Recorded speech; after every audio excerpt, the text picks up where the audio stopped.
Authority. तो pension fund regulatory and development authority बड़ी organisation है, सेंट्रल गवर्नमेंट भारत सरकार की।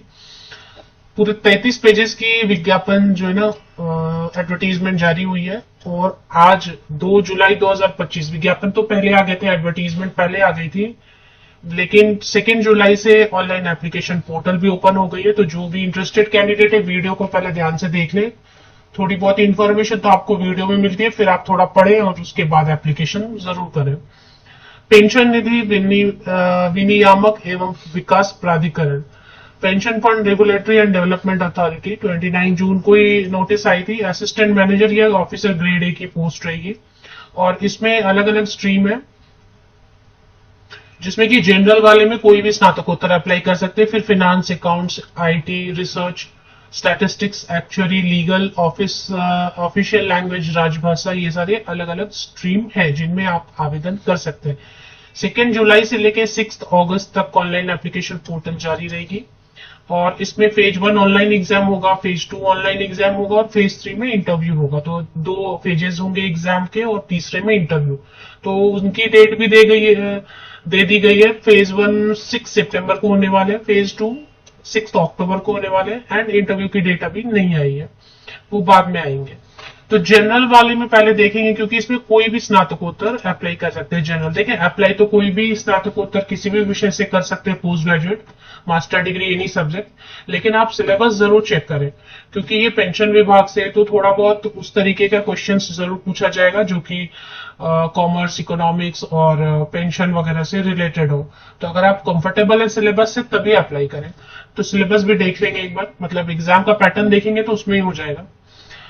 जनरल वाले में कुल मिला के 28 सीट्स हैं, जिसमें कि जनरल के लिए 10 सीट्स हैं, SC, ST, OBC, EWS के लिए भी। Master degree in any discipline, किसी भी विषय से स्नातकोत्तर, master degree, post graduate apply कर सकते हैं। इसके अलावा LLB वाले अप्लाई कर सकते हैं, इंजीनियरिंग बैकग्राउंड वाले अप्लाई कर सकते हैं और काफी सारे ऑप्शन इन्होंने यहाँ पे और भी दिए हुए हैं, CFA, ICWAI, ये सब भी अप्लाई कर सकते हैं।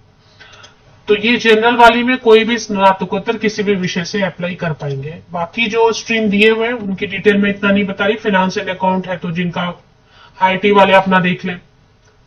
रिसर्च, इकोनॉमिक्स वाली एक सीट ही है ना, तो फिर इसलिए मैं इनको कवर नहीं करी। तो मोस्टली जो टोटल 40 वैकेंसीज में ज्यादा सीट, 18 सीट्स तो आपके जनरल वाले से ही हैं, जिसमें पोस्ट ग्रेजुएट अप्लाई कर सकते हैं। बिना किसी एक्सपीरियंस के आप अप्लाई कर सकते हैं, बिना किसी एक्सपीरियंस के।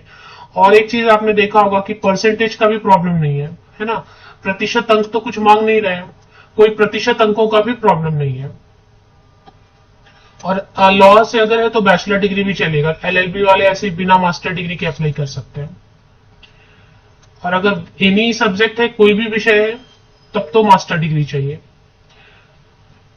अब इसमें सैलरी मैंने आपको पहले ही बता दी, अभी चलिए देख लेते हैं इसमें फीस कितनी है, एज की क्राइटेरिया कितनी बता रहे हैं।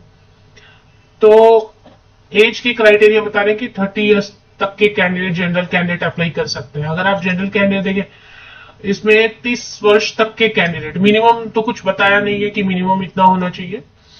तो the candidate must have been born on or after 1 अगस्त 1995, 1 अगस्त 1995 के बाद या उस डेट पे आप किसी की भी बर्थ है, जनरल कैंडिडेट है, तो वो बिल्कुल एलिजिबल है अप्लाई करने के लिए। और ऐसे नहीं तो 30 इयर्स तक के कैंडिडेट अप्लाई कर सकते हैं, सीधे सीधे बोले।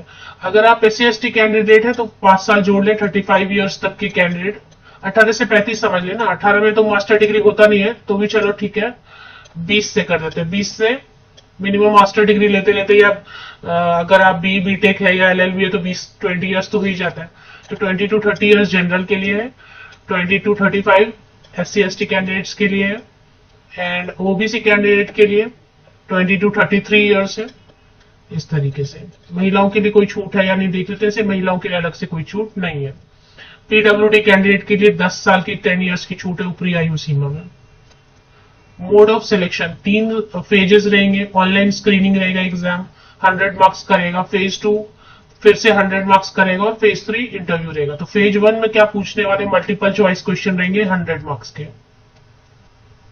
इसमें पेपर 1 रहेगा और पेपर 2 रहेगा। पेपर 1 में English language, quantitative aptitude, reasoning, general awareness 60 minutes का टाइम देंगे। टोटल मिला के 100 मार्क्स 80 क्वेश्चंस। और पेपर 2 में जनरल स्ट्रीम रहेगा। इसमें देखें अकाउंटेंसी से पूछ रहे हैं, मैनेजमेंट से, फाइनेंस से, कॉस्टिंग, तो जनरल स्ट्रीम के लिए। तो अब आप अगर जनरल स्ट्रीम में अप्लाई करना चाहते हैं तो फिर आपको थोड़ा फाइनेंस का क्वेश्चन रेडी करना पड़ेगा, कॉस्टिंग का, कंपनीज के क्या क्या एक्ट्स होते हैं, इकोनॉमिक्स थोड़ा आना होगा, पेंशन सेक्टर से रिलेटेड क्वेश्चंस पूछेंगे, मैनेजमेंट, अकाउंटेंसी, कॉमर्स से। तो इसलिए मुझे लग रहा है एमबीए वालों के लिए, कॉमर्स वालों के लिए, लॉ वालों के लिए, बी बीटेक, इन सब के लिए ठीक है, लेकिन सभी मास्टर डिग्री वाले शायद इतने सिलेबस से कंफर्टेबल नहीं होंगे। ये वाला जो पोर्शन है इसमें प्रॉब्लम है, सिर्फ ये वाले पोर्शन में प्रॉब्लम है। बाकी तो नेगेटिव मार्किंग रहेगी, 1/4 मार्क्स कट होगा, नेगेटिव मार्किंग बिल्कुल है। और इसमें क्वेश्चन पेपर किस भाषा में पूछेंगे अभी बताया नहीं, इसमें मेंशन नहीं किया है, तो वो एक बार चेक कर ले। हालांकि जो भी सेंट्रल गवर्नमेंट की एग्जाम होती है हिंदी और इंग्लिश दोनों में पूछते हैं, बट यहाँ लिखा नहीं है तो चेक करना होगा। फिर फेज 2 जो एग्जाम है वो इंग्लिश का डिस्क्रिप्टिव रहेगा, सभी स्ट्रीम के लिए डिस्क्रिप्टिव में लिखना रहेगा, क्योंकि ऑफिसर पोस्ट है तो वो डिस्क्रिप्टिव आपको लिखना इंग्लिश आना चाहिए।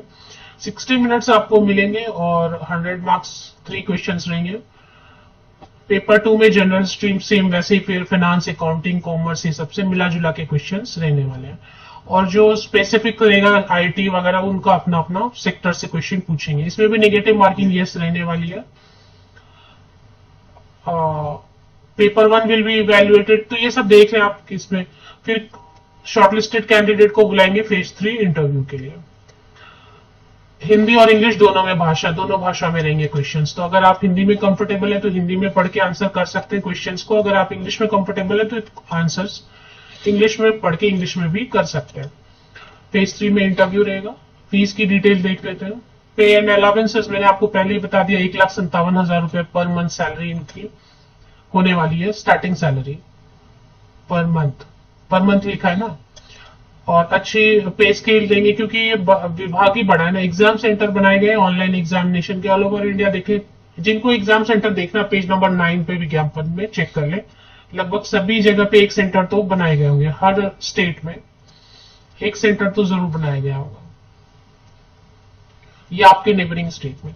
अब इसमें फीस नहीं है, बहुत सारे कैंडिडेट के लिए फ्री है, तो वो जरूर अप्लाई करें। सभी महिलाओं के लिए फ्री है, सभी महिलाओं के लिए फ्री है। देखिए women candidate, SC ST PWD ex service सभी के लिए फ्री है, नो फी।